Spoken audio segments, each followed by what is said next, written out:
Okay, what are your thoughts on philosophy, religion, metaphysics, and the origin and meaning of everything? Is it pretty good? It's pretty coherent. You got a nice paradigm that you've been working on. Well, watch the Zero Theorem. This is another this Terrence Gilliam, who has done things like Brazil and 12 Monkeys.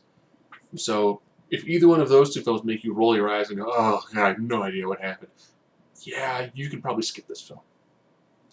Brilliant work by Christopher Waltz, who pretty much plays a guy who has to crunch all of these essentially entities.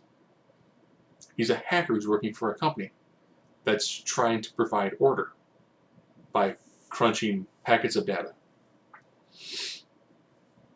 by essentially stopping entities that are all fractured all over the place through essentially kind of like a computer game. Does it make any sense? No? When you watch the film, it's very much like if you watched a Doctor Who episode in a foreign language and you were blind. And then in the last 30 seconds, it went to the language you speak and you can see everything. And you're like, oh, okay, I get it. Okay.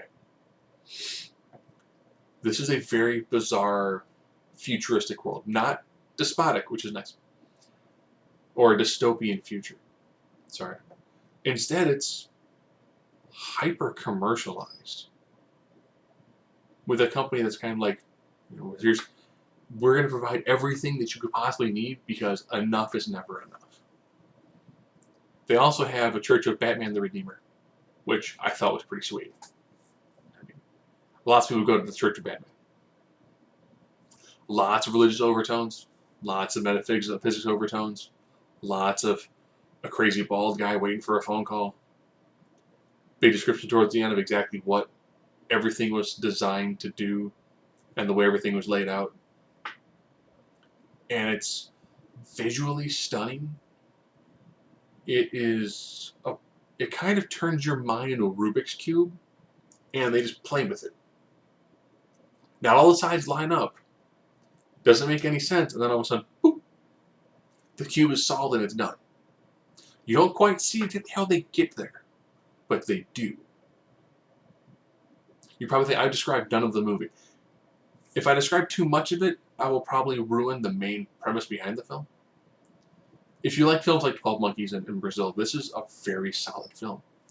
If those films make you scratch your head until it's raw and bloody, you can skip this. Unless you're a fan of Christopher Waltz, and he does an impeccable job in this character. This film is almost worth watching just for his acting prowess alone.